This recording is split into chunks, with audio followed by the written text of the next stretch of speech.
24 tarde.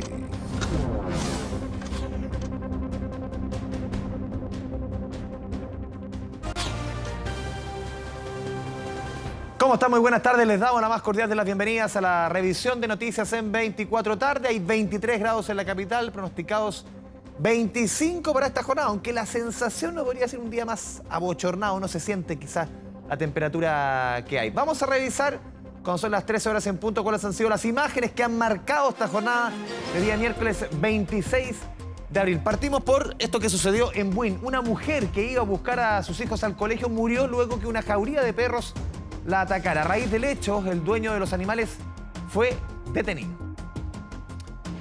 Y un carabinero dio muerte a un motociclista venezolano que intentó atropellarlo en medio de una fiscalización. Esto en la región de Coquimbo. El agresor estaba de forma irregular en nuestro país. Y también en información política, el próximo 16 de mayo se llevará a cabo la interpelación contra la ministra del Interior, Carolina Toá. Desde Chile Vamos acusan a la secretaria de Estado por supuesto ausentismo y poco avance en la agenda legislativa, sobre todo de seguridad, que comienza 24 tarde. Lo decíamos recién en los titulares, una mujer que iba a buscar a sus hijos al colegio murió luego que una jauría de perros la atacara. Esto en la comuna de Buin. A raíz del hecho, el dueño de los animales quedó con arraigo nacional. Verónica Moscoso con todos los detalles. Vero, buenas tardes. Hola, buenas tardes. Bueno, Andrés, te puedo contar que la comunidad escolar Los Aromos del Recurso en el sector Alto Jahuel en Buin está devastada luego de la muerte de una de sus apoderadas. Estamos hablando de Daniela Fuentes Araya, de 34 años, madre de 3 hijos que estudiaban en esta escuela básica rural. Los niños estaban en kinder, cuarto básico y sexto. Ayer ella, a eso de las 3 de la tarde, lo salió a buscar como todos los días cuando fue atacada por una jauría de perros. No alcanzó a llegar a esta escuela porque los perros se le abalanzaron, se le tiraron encima. Un vecino la trató de ayudar y él también resultó con heridas. Escuchemos qué nos dijeron.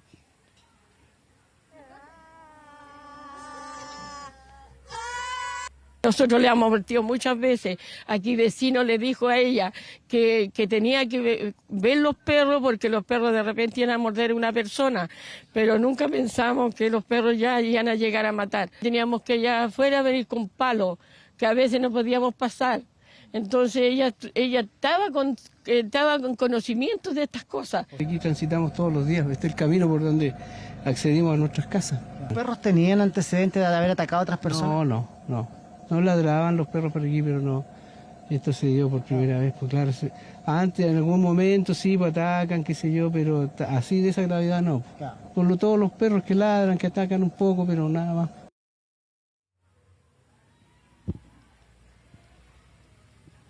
Los animales estaban en la vía pública, estaban en la calle, por eso atacaron a Daniela y también a la persona que la intentó rescatar. Él fue trasladado al hospital de Buin, ya se está recuperando de sus heridas. La tía de Daniela nos contaba que ella tenía contacto con los animales, que ambas familias eran amigas, pero los perros al parecer tenían hambre, por eso la atacaron. Ella no entiende qué le puede haber pasado a estos animales. La persona propietaria de los animales es vecino y amigo. Él se acercó a Carabineros para decir que él era el responsable de esos perros. Él fue detenido y hoy fue formalizado por cuasi delito de homicidio y cuasi delito de lesiones graves. Escuchemos. Un apoderado muy responsable, siempre estaba con sus pequeños, por lo menos hacía dos o 3 viajes durante el día a buscar, a retirar a sus estudiantes e hijos en este caso. Siempre estuvo presente en cualquier situación que se requería del establecimiento y obviamente por eso la sentimos bastante. Ya. Bueno, aquí entra en juego el tema de la tenencia responsable de mascotas. La persona que era dueña de los perros también es apoderado de este colegio. En este colegio, como podemos ver, los apoderados han puesto globos blancos en señal de luto. Daniela va a ser velada en la casa de su hermana, en la comuna de La Pintana, y va a ser sepultada en el cementerio de Maipú. Héctor Arriagada Rojas, el dueño de los perros, fue formalizado por cuasi delito de lesiones menos graves y cuasi delito de homicidio. Quedó con arraigo y un plazo de 90 días de investigación. Escuchemos. La persona, ¿no es cierto?, que es propietaria de estos animales, se acerca voluntariamente al sector donde había ocurrido este hecho y reconoce la propiedad de estos animales, ¿no es cierto?, y por lo mismo en la actualidad se encuentra detenido. La víctima ha presentado múltiples lesiones contusas compatibles con la acción de este tipo de animal. Se logró establecer que existía una segunda víctima del hecho, la cual, en circunstancias que intentaba auxiliar a la persona fallecida, fue lesionada por estos mismos canes. Esta víctima fue trasladada hasta el hospital de Buin, donde fue posteriormente dada de alta con lesiones de mediana gravedad. Nos decían acá en el colegio que el padre de los niños, el marido de Daniela, aún está en estado de shock, no entiende lo que pasó. Ellos le ofrecieron ayuda acá en el colegio, también ayuda psicológica para los niños, ya que es muy fuerte eso que vivieron. Ayer en la dirección del colegio tuvieron que enfrentar a los niños y contarle esta lamentable noticia, que su mamá no los había podido venir a buscar por el accidente que había tenido. Todos los detalles de esta noticia en nuestra edición central. Sí, terrible tragedia, Vero, desde la comuna de Buin. Muy buenas tardes. Vamos a seguir con otros temas de la jornada. Un carabinero dio muerte a un motociclista de nacionalidad venezolana que intentó atropellarlo en medio de una fiscalización, esto en Coquimbo. El agresor estaba de forma irregular en nuestro país. Darwin Cortés nos cuenta todos los detalles desde el Norte Chico. Darwin, buenas tardes. ¿Qué tal, Andrés? Buenas tardes. Efectivamente, un caso policial que ha conmocionado acá a la región de Coquimbo y que comienza con este operativo policial ese día de ayer, a eso de las 6 de la tarde, cuando una pareja de carabineros en bicicleta intenta fiscalizar a este motorista, este motociclista, quien evade la fiscalización y, según la versión policial, intentó atropellar a un carabinero. Es ahí donde el policía usa su arma de servicio y le da un certero disparo en el tórax, siendo derivado hasta el Hospital San Pablo de Coquimbo, donde Neomar José Terán Briceño, de 37 años, falleció a las pocas horas después. Durante la jornada de anoche, junto a Pedro García, estuvimos hasta tarde realizando parte de las investigaciones, reporteando y también todo lo que está realizando la Policía de Investigaciones, realizando todos los peritajes correspondientes para poder esclarecer esta situación. Intentamos recabar algunas cámaras de seguridad por parte de la municipalidad, por parte del MOL también, todo esto en parte de la investigación para poder esclarecer esta situación. Durante esta jornada estuvimos recorriendo durante este día junto a Pedro García también los puntos de trabajo que tenía Neomar José Terán, un hombre de 37 años de nacionalidad venezolana, quien se encontraba indocumentado en nuestro país. Trabajaba como delivery en sus tiempos libres y también como mesero en una de las cocinerías acá en el puerto de Coquimbo. Deja 6 hijos, 2 de ellos en Venezuela, 4 acá en nuestro país, hijos de 3, de 4, 6 y de 9 años. Una esposa también que está bastante conmocionada, evidentemente, por la situación. Ya entregaron el cuerpo al servicio médico legal, están todos tratando de poder acá hacer una cooperación, acá sobre todo donde trabajaba, en las cocinerías, para poder juntar los recursos. Están pidiendo cremar el cuerpo de José Terán y también ella está solicitando poder irse del país porque ya no tiene nada más que hacer. Es una familia de 4 hijos acá en nuestro país. Tenemos antecedentes, declaraciones, se las revisamos de inmediato. Obviamente no, o sea, porque uno sea motorizado no quiere decir que uno sea un delincuente ni nada por el estilo, pero sí no me pareció ese proceder. La atención del carabinero era, no sé, dispararle un pie o al carro o un brazo, pero jamás y nunca matarlo porque es un ser humano. Lo mataron porque quisieron. Si supuestamente ese carabinero, como dijo que lo iba a atropellar, tuvo que haberlo disparado en un brazo o por la espalda, mas no de frente. hemos dispuesto oficiar al Ministerio Público para que adopte las medidas necesarias para que esta investigación se realice de conformidad a los estándares internacionales de protección de los derechos humanos. Y en el mismo sentido, disponer se realice la autopsia por parte del Servicio Médico Legal conforme al protocolo de Minnesota. Ahora bien, una vez que tengamos los resultados de esta pericia, evaluaremos eventuales acciones judiciales en el ámbito de nuestras competencias.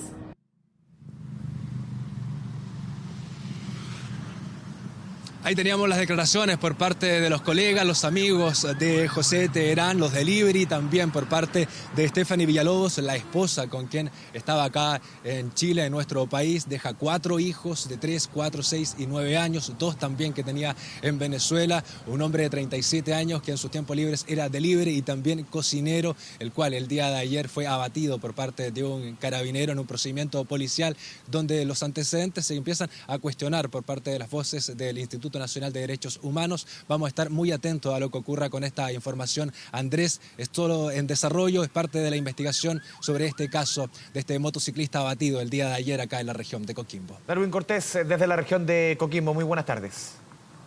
Con 4 detenidos terminó una persecución policial luego que los antisociales realizaran un violento asalto en un minimarket de la comuna de Las Condes. Un millonario robo sufrió el dueño y trabajadores del local ubicado en la calle Martín de Zamora. Cajetillas de cigarrillos, por ejemplo, fue la preferencia de los delincuentes y distintas especies que fueron avaluadas en 5 millones de pesos. Tras el robo, los responsables escaparon en un vehículo, pero fueron vistos por carabineros que circulaba por el sector y perseguidos hasta su detención. Durante el operativo policial, el conductor colisionó con otro automóvil. En el incidente fueron detenidos un menor de 16 años, quien, según información de carabineros, manejaba el vehículo, además de 2 hombres y una mujer, los 3 mayores de edad y con antecedentes penales. Escuchamos declaraciones.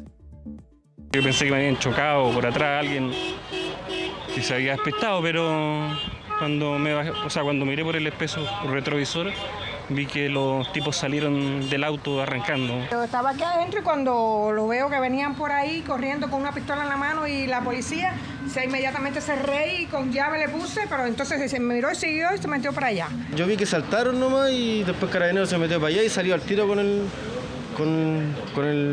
delincuente. La intimidación que ellos hicieron fue básicamente con desatornilladores a los trabajadores de este local comercial y con un tipo de estoque que mantenemos, que eso lo pudimos recuperar del procedimiento propiamente tal. Rápidamente llega personal motorizado de la 17 Comisaría de Las Condes y empieza a hacer un seguimiento controlado en las comunas de Las Condes, Providencia, Ñuñoa, La Reina, terminando posteriormente positivamente con 4 detenidos en el sector de Peñalolén.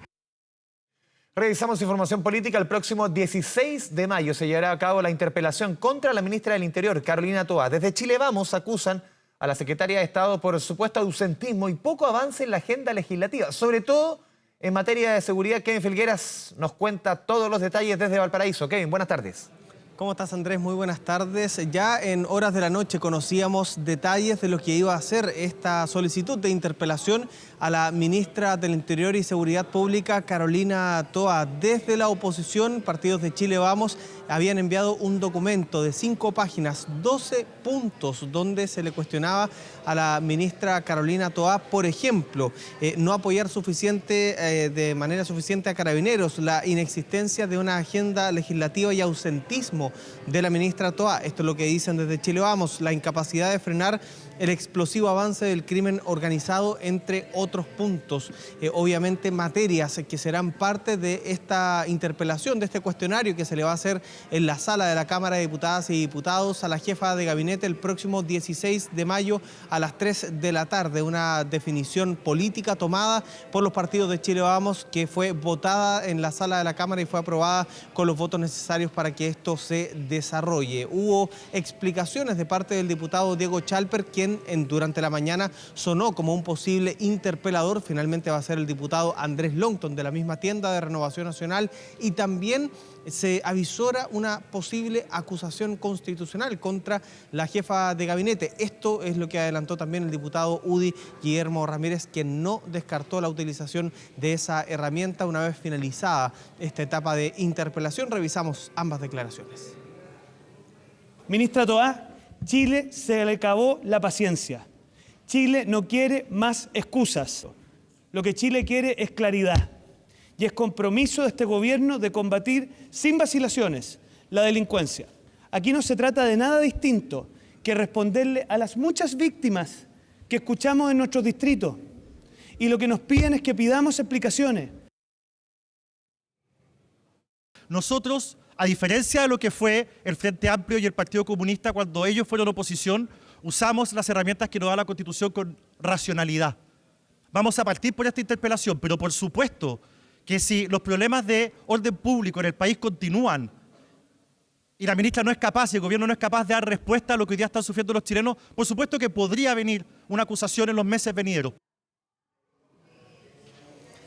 Lo decía el diputado Guillermo Ramírez también. La ministra, decía el diputado, va a tener que quedar mal con alguien, ya sea mal con la oposición o mal con un sector del oficialismo. Es lo que planteaba el diputado Guillermo Ramírez en medio de esta conferencia frente a los medios de comunicación, argumentando justamente este tema, el de la seguridad, pero también, si uno revisa el documento de Chile Vamos, se cuestiona también a la ministra Carolina Toá, por ejemplo, por la reacción tardía e insuficiente, dicen, ante los incendios forestales. También se habla de lo que ha sucedido en la macrozona sur, con el estado de excepción constitucional que va a cumplir en las próximas semanas ya un año de vigencia, con 22 prórrogas aprobadas por el Congreso Nacional. Son muchos los temas los que están en carpeta, algo que eso sí, desde el oficialismo y desde algunos parlamentarios independientes han dicho es un mero aprovechamiento político, entendiendo que hoy es la última jornada legislativa antes de las elecciones del próximo 7 de mayo. Revisamos palabras desde el oficialismo, también desde algunos parlamentarios independientes. Nos parece bastante injusto que todos los dardos vayan a la ministra Toá. Lo hemos dicho muchas veces, la delincuencia en este país no parte el 11 de marzo del año 2022. La ministra es la primera que está en La Moneda, es la última que se va, recorre los barrios, recorre las comunas, viene para acá a darnos cuenta. Entonces creemos que esta situación es bastante injusta. Creo que la idea de tratar de buscar antecedentes para fundamentar una acusación me parece absurdo. Pero además, decir que con alguien va a tener que quedar mal, la verdad no queda nunca mal con nadie.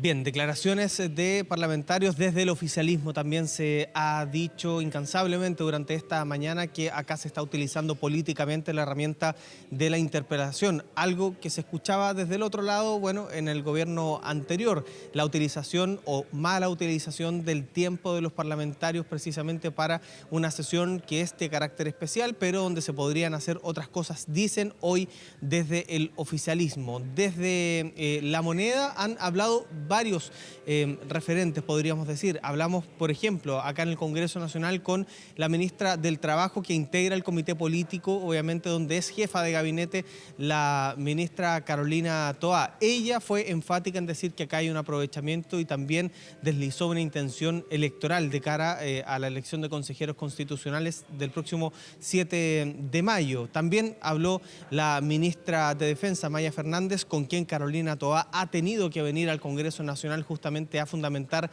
el por qué se ha pedido en 22 ocasiones al Congreso que extienda una vez más el estado de excepción constitucional en la macrozona sur. Escuchamos a las ministras de Estado.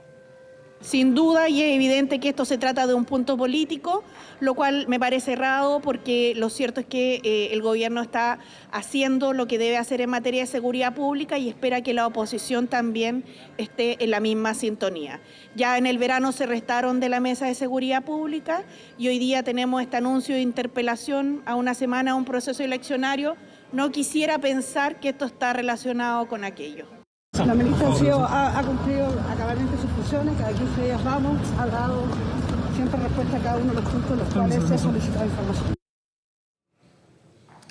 Ahí estaban, palabras de ministras. Se esperaba, Andrés Vial, que la ministra del Interior llegara hoy acá al Congreso Nacional. Sin embargo, va a venir el subsecretario del Interior, Manuel Monsalve, a las comisiones que están analizando las reglas del uso de la fuerza, proyecto que también es cuestionado por los parlamentarios de Chile Vamos. Solamente marcar un detalle, porque lo veíamos justamente en esta presentación que hacían. Los parlamentarios abrieron un lienzo donde decía, hablaba de la interpelación y estaba el logo de Chile Vamos y también